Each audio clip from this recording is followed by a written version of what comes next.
देखिए इसमें हम लोग पढ़ेंगे एंटी एडिनर्जिक ड्रग्स के बारे में। देखिए एंटी एडिनर्जिक ड्रग्स क्या होते हैं, तो सिंपल सी बात है, वो ड्रग होते हैं जो एड्रेनलिन को अपने रिसेप्टर से बाइंड करने से रोकते हैं, उन्हें हम लोग क्या बोलते हैं, anti adrenergic drugs. Drugs which antagonise the receptor action of adrenaline. ठीक, कैसे करते हैं ये, तो competitively block either alpha or beta or both alpha and beta receptors of adrenaline. देखिए जो एड्रेनलिन होते हैं उसके दो टाइप के रिसेप्टर्स होते हैं एड्रेनलिन के, एक अल्फा रिसेप्टर्स और एक बीटा रिसेप्टर्स। अल्फा वाले फर्दर दो टाइप के होते हैं, अल्फा 1 अल्फा 2। बीटा वाले फर्दर तीन टाइप के होते हैं, बीटा 1 बीटा 2 बीटा 3। इनके भी सब टाइप होते हैं, अल्फा 1A अल्फा 2B ऐसे करके, लेकिन जो ब्रॉड है, ब्रॉड क्लासिफिकेशन वो यही है। ठीक, तो हम ऐसे ड्रग्स के बारे में बात करने वाले हैं जो इन अल्फा और बीटा रिसेप्टर्स को ब्लॉक करें।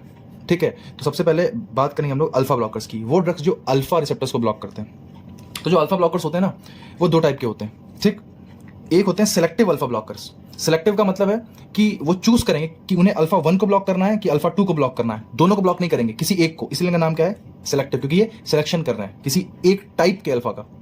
और दूसरे होते हैं नॉन सिलेक्टिव, इनको अल्फा दिखे नहीं कि ब्लॉक कर देते हैं, देखते नहीं कि अल्फा 1 है कि अल्फा 2 है, घंटा फर्क नहीं पड़ता इनको, अल्फा बस अल्फा है ना, ब्लॉक कर देंगे सीधे। ठीक, अब हम लोग सबसे पहले पढ़ेंगे कि जो अल्फा रिसेप्टर्स होते हैं अगर उनको ब्लॉक करा जाए तो बॉडी में इफेक्ट क्या क्या देखने को मिलते हैं, जनरलाइज्ड इफेक्ट। ठीक, ये इंपॉर्टेंट है, तो ध्यान से देखें। सबसे पहला इफेक्ट देखने को मिलता है decreased peripheral resistance and pooling of blood in capacitance vessel.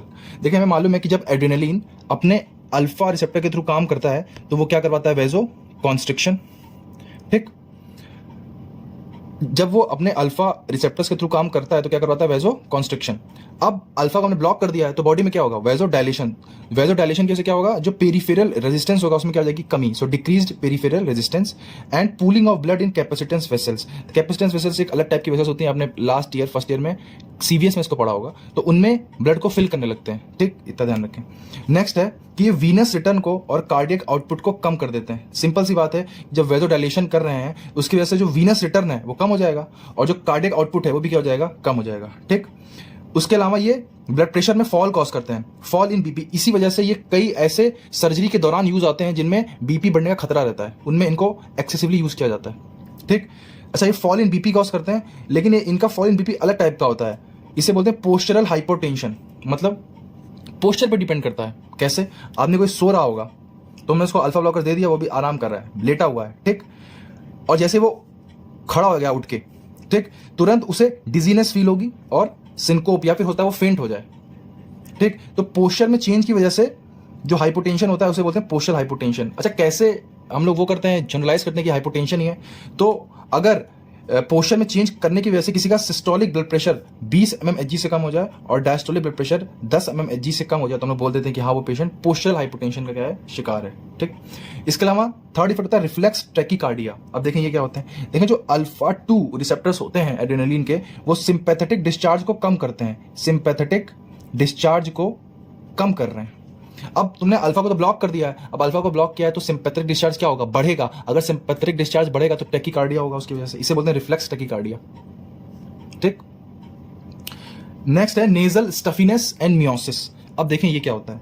देखिए नेजल स्टफिनेस का मतलब बहुत सिंपल है कि वेजो डायलेशन हो गया ना, तो जो नाक की वेसल्स होती हैं उनमें ज्यादा खून भरने लगता है, स्वेलिंग आ जाती है, तो इसे बोलते हैं नेजल स्टफिनेस। अब मियोसिस कैसे होता है ये ध्यान से देखें। देखें जो एड्रेनलिन होता है जब वो अपने अल्फा रिसेप्टर्स पे काम करता है तो वो आइरिस की रेडियल मसल्स को कॉन्ट्रैक्ट कराता है और उसकी वजह से क्या होता है, माइड्रियासिस।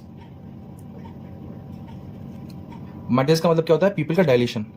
ठीक, अब जब अल्फा ब्लॉक हो चुका है तब आइरिस में क्या होता है, तब आइरिस में एसिटाइल कोलाइन अपने M2 रिसेप्टर पे काम करता है, M2 रिसेप्टर्स पे, और क्या करवाता है, रेडियल मसल का रिलैक्सेशन। उसके से क्या हो जाता है, मियोसिस। तो मियोसिस क्यों हो रहा है, इसका रीजन क्या है, एसिटाइल कोलाइन। उसका रीजन क्या है, क्योंकि एड्रेनलिन नॉन एड्रेनलिन के जो रिसेप्टर्स में ब्लॉक हो चुके हैं तो वो काम कर नहीं सकते, तो कौन काम करेगा, एसिटाइल कोलाइन। ठीक, नेक्स्ट सबसे इंपॉर्टेंट पॉइंट ये है, फिफ्थ पॉइंट, कि ये टोन ऑफ स्मूथ मसल्स, जो स्मूथ मसल्स होती हैं, जो कि इस स्मूथ मसल स्पेशली कहाँ की, ब्लैडर की, स्फिंक्टर की, यूरेथ्रल स्फिंक्टर की और प्रोस्टेट की, उनके मसल टोन को कम कर देता है, उनको रिलैक्स कर देता है। मतलब ये अल्फा ब्लॉकर्स ऐसा करते हैं। ठीक, तो जब यहाँ की मसल टोन थोड़ी सी रिड्यूस हो गई है, मसल थोड़ी सी रिलैक्स हो गई है, तो ऐसे पेशेंट जिनमें बिनाइन प्रोस्टेटिक हाइपरट्रॉफी है, जिनको यूरिनेशन करने में नॉर्मली दिक्कत हो रही थी, वो दिक्कत कम हो जाती है। तो urine flow in patient with BPH improve, वो इंप्रूव कर जाता है। इंप्रूव क्यों किया? क्योंकि इसने ब्लैडर की मसल को, सेंटर की मसल को और प्रोस्टेट की जो स्मूथ मसल थी उनको रिलैक्स कर दिया, ठीक है। तो उसके वजह से यूरिन फ्लो जो होता है पेशेंट का थोड़ा सा इंप्रूव कर जाता है। तो अगर कोई पेशेंट है बीपीएच का तो उसको ये ड्रग दिया जाता है अल्फा ब्लॉकर्स, ताकि उसका यूरिन फ्लो थोड़ा सा क्या हो जाए, ईज के साथ हो, ठीक। नेक्स्ट इसका इंपॉर्टेंट वो है इनिबिशन ऑफ इजैकुलेशन। देखिए जो एड्रेनलिन होता है वो वास डिफरेंस और सेमाइनल वेसाइकल, ठीक, इनको कॉन्ट्रैक्ट करता है, और इसकी वजह से क्या होता है, इजैकुलेशन होता है। लेकिन अब तुमने ब्लॉक कर दिया है, एड्रेनलिन काम ही नहीं कर पा रहा है, उसके जो अल्फा रिसेप्टर थे वो ब्लॉक हैं, तो ये प्रोसेस नहीं हो पाता है। तो इसकी वजह से इनिबिशन ऑफ इजैकुलेशन हो जाता है, और उसकी वजह से कभी कभी क्या हो जाती है, इंपोर्टेंसी हो जाती है, ठीक। तो ये बहुत ही एक इंपॉर्टेंट एडवर्स इफेक्ट है, ठीक है। अब नेक्स्ट आते हैं, हम लोग नेक्स्ट पढ़ेंगे कंसेप्ट के बारे में, इसे बोलते हैं डेल्स वेजोमोटर रिवर्सल। अब देखें क्या होता है। देखें जो ब्लड वेसल्स होती हैं उनमें मेनली होते हैं अल्फा 1 रिसेप्टर, अल्फा 2 रिसेप्टर और बीटा 2 रिसेप्टर। अल्फा 1 और अल्फा 2 के थ्रू एड्रेनलिन क्या करवाता है, वेजो कॉन्स्ट्रिक्शन, और बीटा 2 के थ्रू ये क्या करवाता है, वेजो डायलेशन करवाता है, ठीक। मतलब जैसे कि एक एक्सपेरिमेंट है कि अगर तुमने किसी को इंट्रावीनसली एड्रेनलिन दिया है तो पहले उसके बीपी राइज होता है, क्योंकि अल्फा रिसेप्टर जो होते हैं उनकी संख्या ज्यादा होती है, तो इसके से पहले क्या होता है, increase in BP.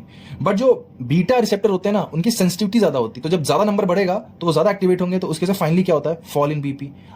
Increase in BP क्यों हुआ था, due to alpha 1, fall in BP क्यों हुआ, ड्यू टू बीटा 2, ठीक। तो अगर तुमने किसी को नॉर्मली एड्रेनलिन दिया है तो उसका ग्राफ बीपी का कुछ ऐसा बनेगा। देखो पहले बीपी हाई हुआ due to alpha action, finally क्या हुआ, लो हो गया ड्यू टू बीटा एक्शन, ठीक है। तो इसे हम बोलते हैं बाइफेजिक रिस्पॉन्स ऑफ एड्रेनलिन। किसी को एड्रेनलिन देने का बाइफेजिक रिस्पॉन्स होता है, ठीक। मान लो तुमने किसी पेशेंट को अल्फा ब्लॉकर्स दे दिए, ऐसे ड्रग्स दे दिए जिन्होंने एड्रेनलिन के अल्फा रिसेप्टर को क्या कर दिया, ब्लॉक कर दिया। अब तुमने उसको वापस से एड्रेनलिन एडमिनिस्टर किया। अच्छा, एक अल्फा ब्लॉकर का एग्जांपल होता है एर्गोट एल्कलॉइड, ठीक। अब तुमने किसी को अल्फा ब्लॉकर देने के बाद उसको एड्रेनलिन दिया है तो उसकी बीपी में सिर्फ फॉल होगा, कोई राइज नहीं होगा, सिर्फ फॉल होगा। क्योंकि राइज कौन कर रहा था, अल्फा, वो तो ब्लॉक है, तो अब क्या होगा, सिर्फ फॉल। इसे बोलते हैं डेल्स वेजोमोटर रिवर्सल, कि तुम किसी को एड्रेनलिन दे रहे हो फिर भी क्या हो रहा है, उसका बीपी कम हो रहा है, ठीक। इसे बोलते हैं डेल्स वेजोमोटर रिवर्सल। अब इसके बारे में ही 2-4 चीजें और देखें। जो एड्रेनलिन होता है बस उसी को हक है कि वो अपने alpha 1, alpha 2, beta 1, beta 2, beta 3 सारे के सारे रिसेप्टर्स के थ्रू अपना काम करवा सकता है।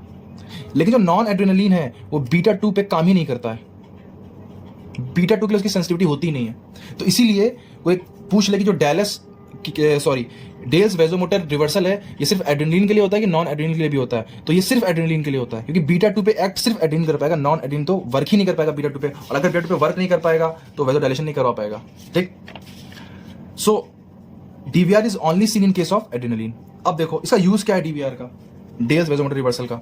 तो ऐसे पेशेंट जिनमें फियोक्रोमोसाइटोमा होता है, ये क्या होता है, ये होता है tumour of adrenal gland, tumour होता है। इसमें कैटेकोलामीन्स मतलब एड्रेनलिन और नॉन एड्रेनलिन का एक्सेस सिक्रीशन होता है, एक्सेस सिक्रीशन, ठीक। तो इसका जो उसको ठीक करने का तरीका क्या है, सर्जिकल रिमूवल।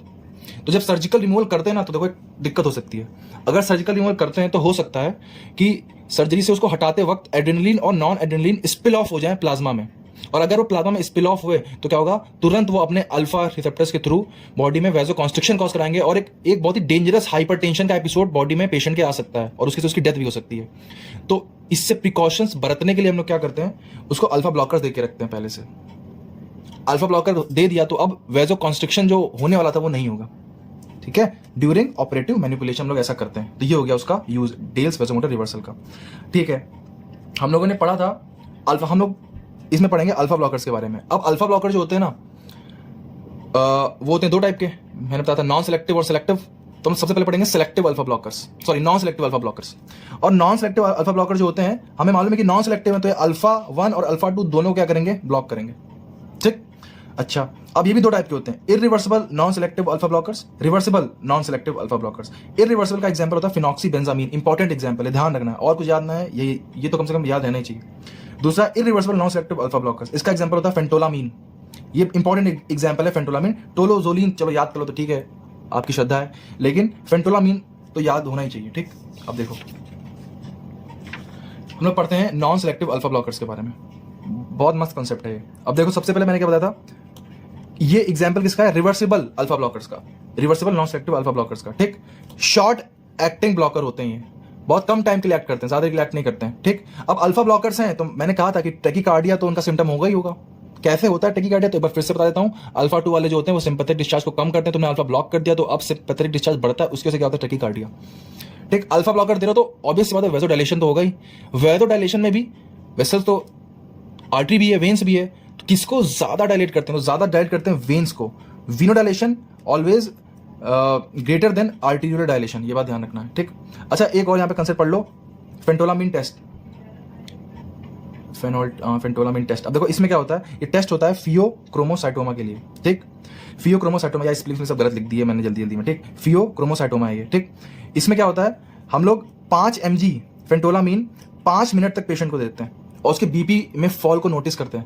अगर उसका बीपी में फॉल जो है वो 25 या 35 mmHg से ज्यादा है तो हम उससे बोल देंगे कॉन्ग्रेचुलेशंस, आपको क्या हुआ है, आपको हुआ है फियोक्रोमोसाइटोमा है ना, गलत लिख दिया मैंने, कंफर्म हो जाता है मतलब, ठीक। अच्छा अब क्या होता है इसके अलावा इसका यूज क्या है, तो इसके अलावा इसका यूज होता है कंट्रोल फॉर हाइपरटेंशन। मैंने कहा था ना कि किसी भी सर्जरी वर्जरी के दौरान हाइपरटेंशन के एपिसोड्स को बचाने के लिए हम लोग अल्फा ब्लॉकर्स का यूज करते हैं। उसमें भी कुछ 2 स्पेसिफिक चीजें, जैसे कि सबसे पहले क्लोनिडीन विथड्रॉल। ये क्या होता है, देखिए जो क्लोनिडीन होता है एक ड्रग होता है, ये हम लोग उन पेशेंट को देते हैं जिनमें हाई बीपी की दिक्कत रहती है, ठीक। हाई बीपी की दिक्कत है तो हम लोग ये ड्रग देते हैं, उसकी वजह से इनका बीपी कंट्रोल में रहता है, मतलब ये बीपी को कम कर रहा है। लेकिन जब उस मेडिसिन का कोर्स पूरा होता है तो मेडिसिन को हटाओगे, जब हटाओगे तो चांसेस रहते हैं कि विड्रॉल सिम्टम आए और एक बहुत ही डेंजरस हाइपरटेंशन का एपिसोड उस पेशेंट में आ जाए।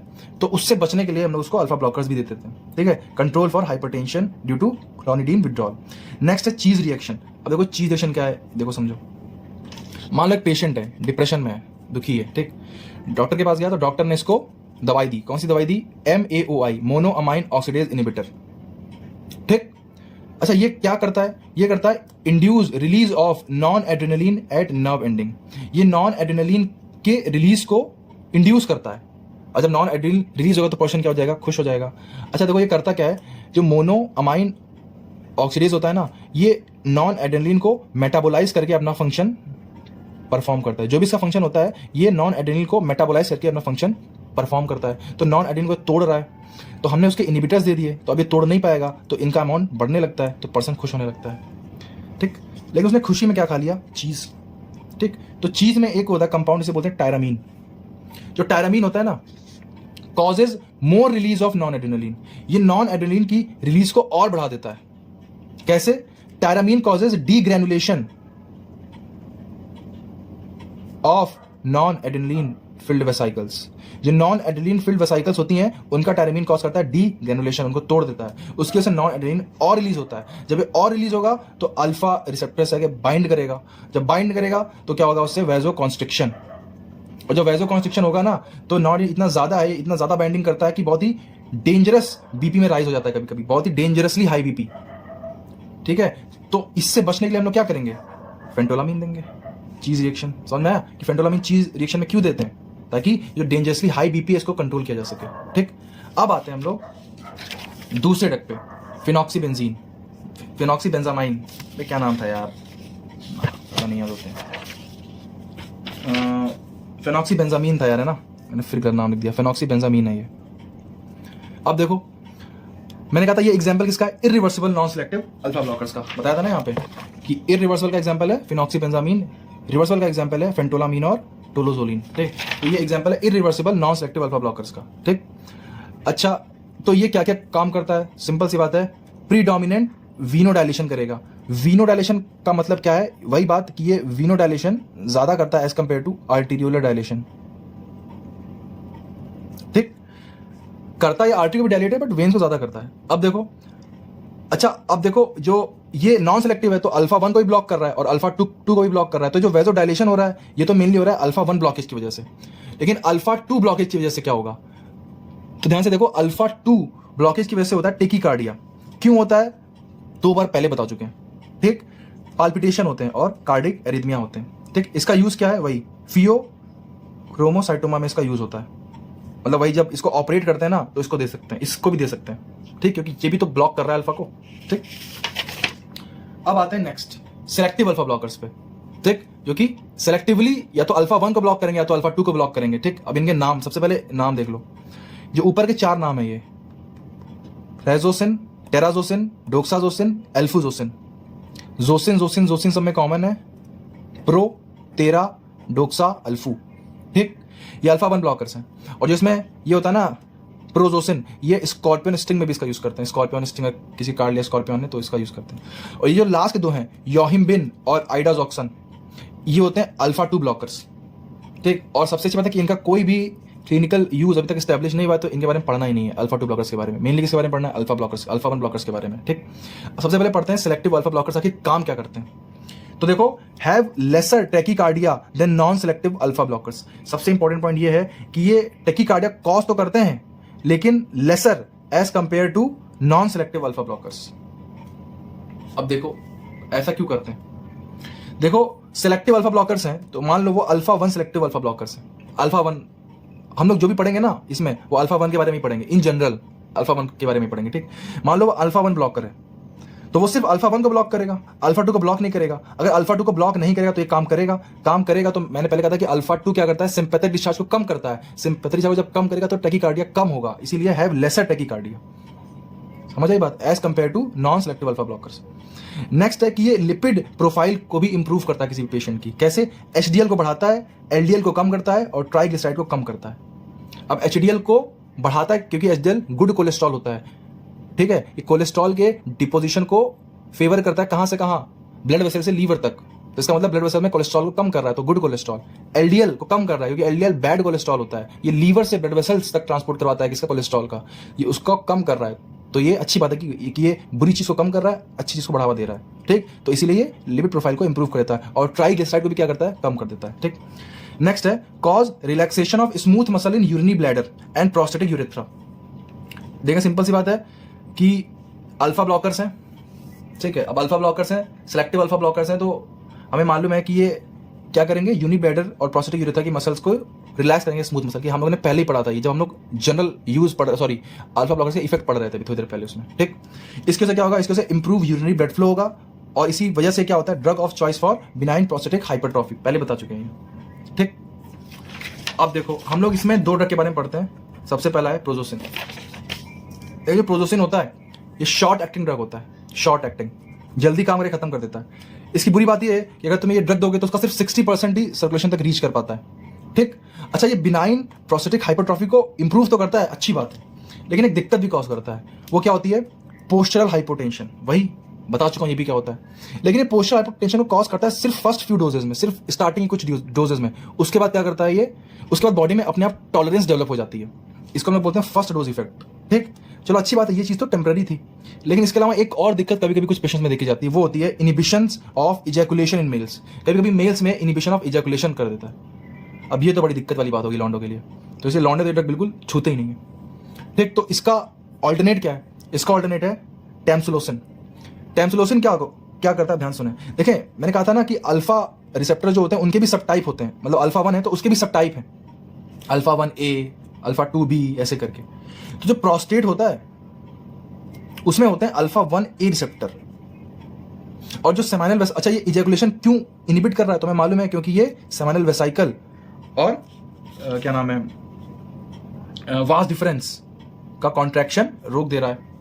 ठीक, इनमें दूसरे टाइप के अल्फा सब टाइप के रिसेप्टर्स होते हैं। तो अगर मैं कोई ऐसा ड्रग मिल गया जो कि सिर्फ अल्फा 1A को ब्लॉक करे एक्सक्लूसिवली, तो वो हमारे काम की चीज होगी, क्योंकि फिर वो ये नहीं कॉज कर पाएगा, इनिबिशन ऑफ इजैकुलेशन और इंपोटेंसी नहीं कॉज कर पाएगा। और वही ड्रग होता है कौन सा? टैमसुलोसिन। ये सिर्फ सिलेक्टिव अल्फा 1A रिसेप्टर्स को ब्लॉक करता है, तो इसका ब्लड वेसल्स पे कोई इफेक्ट ही नहीं होता है। कोई इफेक्ट नहीं होगा तो ये कम से कम इनिबिशन ऑफ इजैकुलेशन और इंपोटेंसी तो कॉज नहीं करेगा। लेकिन हमें मालूम है कि ये सब ड्रग हम लोग जनरली कब यूज करते हैं? ड्यूरिंग किसी सर्जरी वगैरह में। ठीक, तो एक दिक्कत ये होती है कि जब कैटरेक्ट की सर्जरी होती है ना और तुम ये ड्रग देते हो टैमसुलोसिन, तो उस पेशेंट में फ्लॉपी आइरिस सिंड्रोम कॉज करता है। फ्लॉपी आइरिस सिंड्रोम का मतलब है कि जो आइरिस होती है वो फ्लैसिड हो जाती है, फ्लैसिड आइरिस। ठीक, तो ये इसका डिसएडवांटेज है, लेकिन इतना इंपॉर्टेंट नहीं, क्योंकि सब लोग तो नहीं जा रहे कैटरेक्ट की वो कराने सर्जरी। ठीक, तो इसीलिए टैमसुलोसिन को यूज किया जाता है एज कंपेयर टू प्रोजोसिन। ठीक, in case of benign prostatic hypertrophy. ठीक है, तो ये खत्म हो गया अल्फा 1 और अल्फा 2 में बस 2 नाम ध्यान रखना है, योहिम्बिन और आइडाजॉक्सन। Thank you.